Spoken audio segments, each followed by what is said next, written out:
We all are gonna die. We all are gonna die. We all are gonna die. We all are gonna die. Why don't we help each other prepare for it? Without death there could not be life. I'm talking about end of life conversations, conversations about the end of life.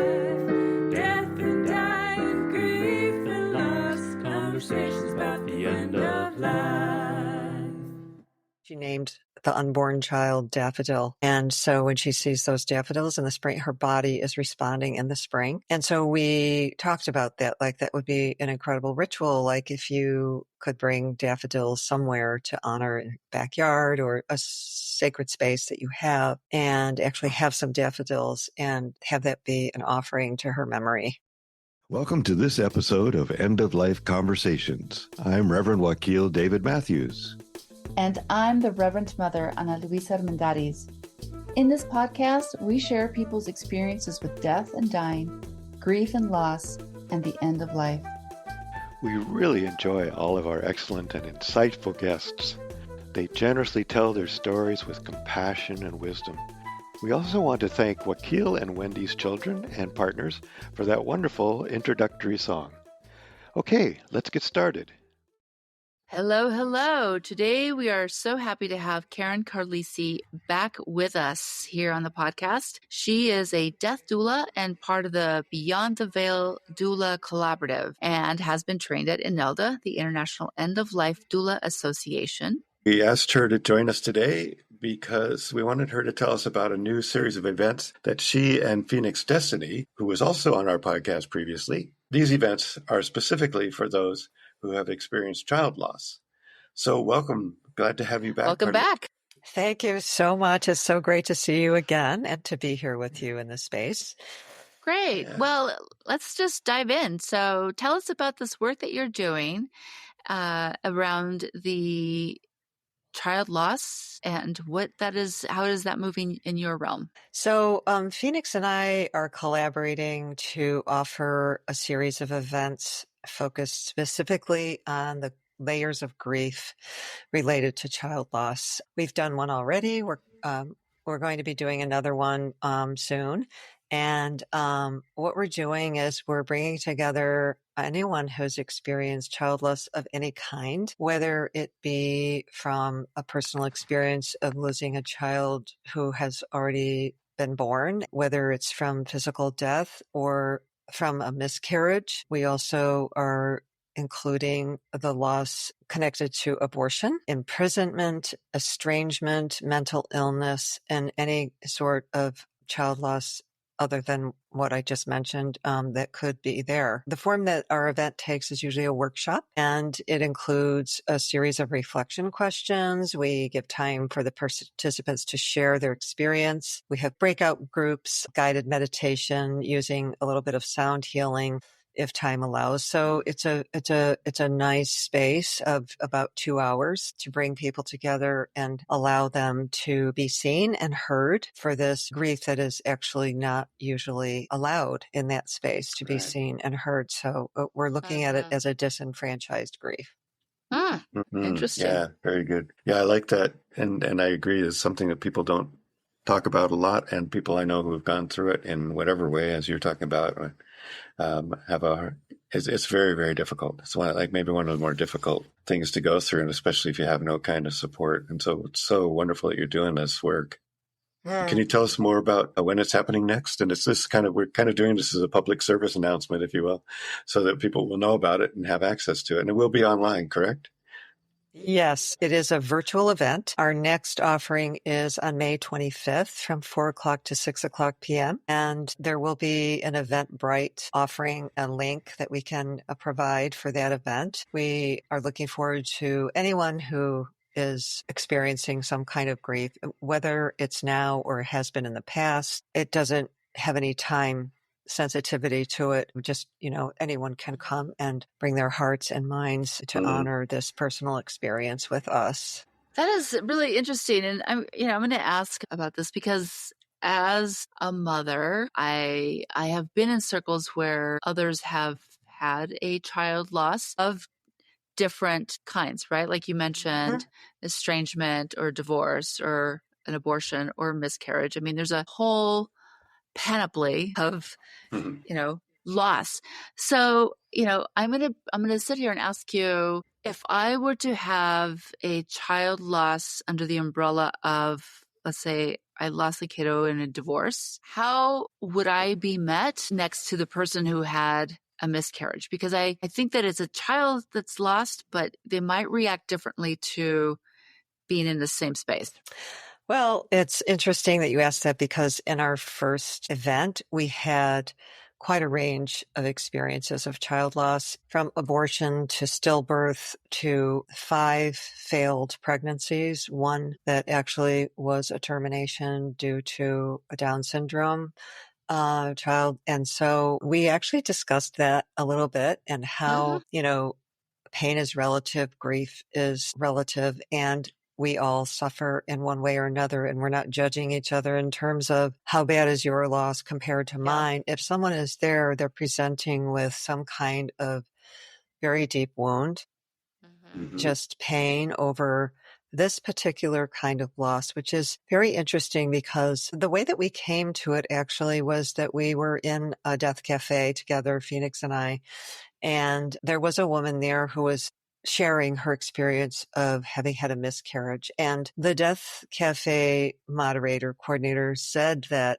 it's actually rare for anyone to come into the Death Cafe circle and share such an experience. So we became aware that it was something that was really not being addressed. And then we started to talk about the different aspects, the different possibilities. I mean, divorce did not even come up in our discussion, but actually it has a little bit because there's issues around estrangement, which I've experienced myself, that can result from a divorce. The issue of imprisonment, if someone's child has committed a crime, is in prison. I've also had some experience with that, and not my own, but very familiar with it. And so we are welcoming all of that into our space, and whatever the participants bring to us and into the time that we have with them, the others in the group have been extremely supportive. And because they're all sharing a similar pain, which is the loss of a child, as I was saying earlier, it's very different from mostly when we're doulas. We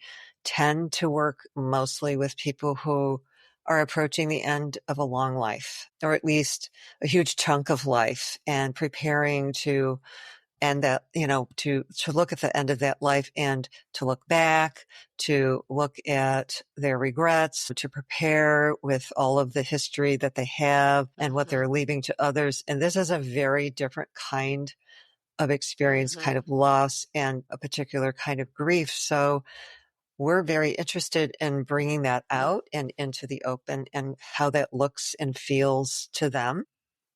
For whatever reason it might be, it is that shared experience of what it means to be the parent of a child, which is, I think the difference is that you're looking at a life that's coming, something in the future, and there's a feeling of hope and expectation, and what you sort of have a plan, and all of that is gone.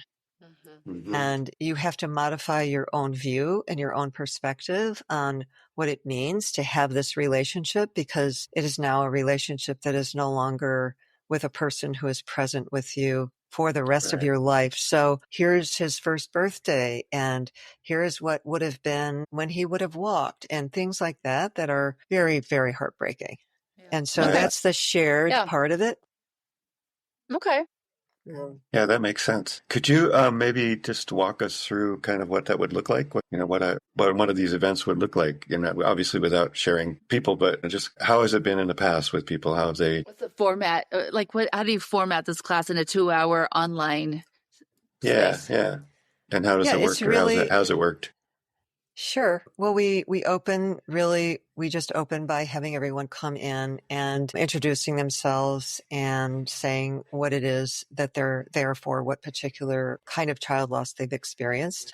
And then we have a series of questions that we ask and have them do some free writing to just allow that particular kind of experience of writing, which we believe that opens your heart and allows just a free flow of whatever comes out. And we have this like a certain number of questions that we hope will help the participants to access whatever is going on for them about this particular loss. But they are free to write about anything that comes up. They don't have to answer the questions. And we found that that is very helpful as a tool, and it really does open up a lot. And we then bring everyone back into the space to share whatever it is that's in their hearts that they want to share.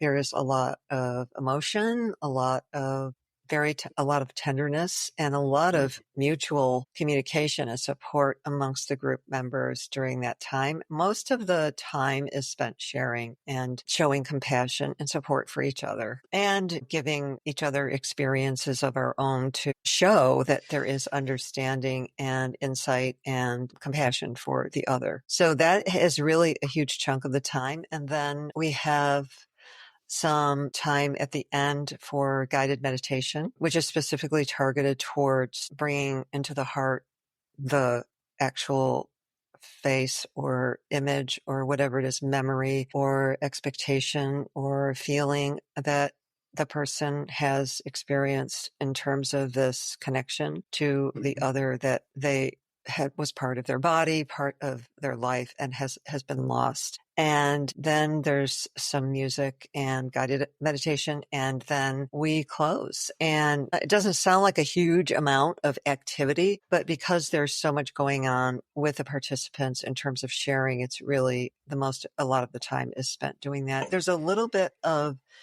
a presentation actually at the beginning, which I didn't mention, about the idea of disenfranchised grief and some scholarly work that's been done on that. Phoenix actually presents on that because it's part of her doctoral work. And that also helps, I think, those who have suffered from this loss to see that there are people interested in it and doing some really kind of mindful scholarly work to find out more and investigate how there can be more support given and bring it out into the open. So as a disenfranchised grief, there is more attention being paid to it. And that particular piece of it is very helpful. Yeah, awesome. We also provide a playlist that we created of just a ton of songs that are like just beautiful, connected to that whole issue of child loss. Wow. And I think we're going to add in our next event, we're going to add a book list as well, so that there are this wealth of resources for other people that come to us. That was basically the question I had, was whether there was a resource, whether they leave with a resource list or with some, next steps, or if there is maybe even a follow-up connection. Do they stay in connection with you or with other people? That kind of. Yeah, they have actually. They have stated we sent a follow-up email with a list of the playlist and also some organizations that are very helpful in terms of child loss as well, and a book list. Great. Yeah.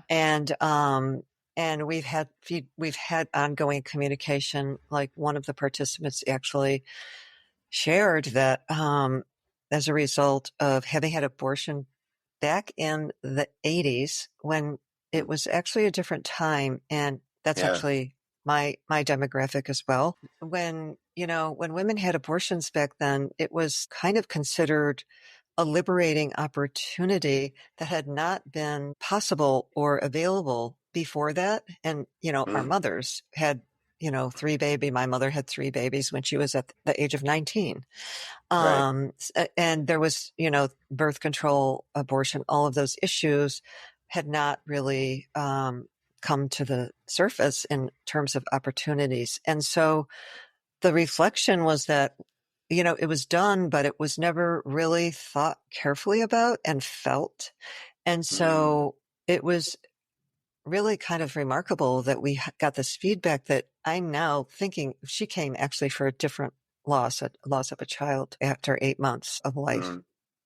And so she then came into this other space of really reflecting because others were talking about it. So not to stimulate grief that shouldn't be there, but it's more that I hadn't thought about this and I put it away in a drawer, and I think it does need to be attended to. So that was kind of some of the follow-up that happened.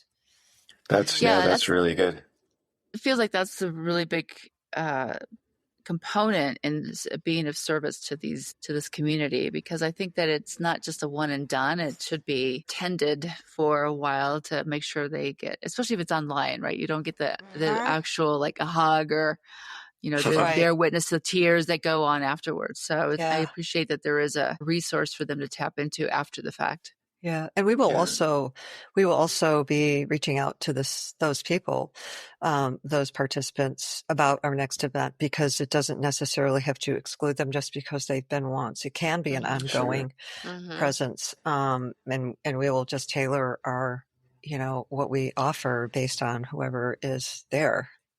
And we also light a candle at the end for all the children who are in our hearts at that time. Yeah, beautiful. Yeah. So I love that there's some ritual around that. Is there any, do you suggest or teach anything about ritual as far as like this person may, after the class, they might think, yeah, there's some more I need to work on. I need to deal with that. And maybe there's some ritual that they could use to work with it. Is that anything you put into the class or something that, or It's you not maybe in the resources? class. Yeah, it's not in the class, but it does come up. Yeah. It actually, one of our participants lost her baby in spring, and every year since then, it's been a couple of years, when the daffodils are bloom, she named the unborn child Daffodil. And so when she sees those daffodils in the spring, her body is responding in the spring. And so we talked about that, like that would be an incredible ritual. Like if you could bring daffodils somewhere to honor in your backyard or a sacred space that you have, and actually have some daffodils and have that be an offering to her memory. Ah, beautiful. Yeah, very nice. Thank you for doing that. That's great. And we will, like I said, put a link in the podcast notes so people will be able to get a hold of you. Is there a fee that you charge for that, or? Oh, we just have a love donation. We have a love donation of $10. Okay. I like that. That's good. Love donation is very important. Just for our expenses, copying flyers and stuff like that. Yeah. Yeah. You kind of answered this other question we had talked about, which is how you moved into that space as it relates to end of life work. Is there anything else you'd want to talk about in that regard? Well, it was interesting. Like I said, the seed of it was this experience that we had in the Death Cafe. I had a personal doula experience. Was one of my earliest clients, and I had been trained, as I had said earlier, like mostly you hear the training about the end of life for people who have lived a long life and some kind of terminal diagnosis and so on and so forth. So I had a client who had a stillbirth. And so I moved into that space immediately and was not like prepared for it, but I prepared myself and stepped into it and was just available for whatever they needed. And it was just a beautiful, beautiful, I created a service and memorial for them and ceremony and just spent some beautiful time with them. And so I think when I was talking to Phoenix, we talked about the Death Cafe experience and then my experience as doula. And then she had some experiences that she was very in tune with. And she's also working on a doctorate and she's very involved in grief counseling. So all of that came together and we love working together. So that was kind of how it grew into this offering. Great. Yeah. Well, we'll encourage everybody to go back and look at both yours and Phoenix's and the Death Doula podcast, because they all really do a good job explaining what that is and how that works and what you've been doing. And in the meantime, I think is there anything else that you'd like to share before we do our end of the podcast poem? I think we covered pretty much everything that we had planned on covering for this. I'm just so grateful to Phoenix for, it was really her idea. We had these different experiences, but she really said, we should do this because there is this need. And just the whole idea of disenfranchised grief, and the people that we've worked with so far are just so hungry for this and are just saying, there's just not enough of this happening and we need it so much. And so we're just very grateful that we have each other and that we found this kind of work to be of service to others in this way. So wonderful. Yeah, we had invited Phoenix, but because of a little mess up on our part, not getting the timing right, she wasn't able to be here. But you can see her podcast and see the lovely work she is, and the lovely person she is, and the lovely work she's doing. So yeah, lots of kudos and praise to Phoenix and yourself for doing this work. Thank you. So why don't would you like to read that poem? Yeah, I could read it. Okay, go ahead.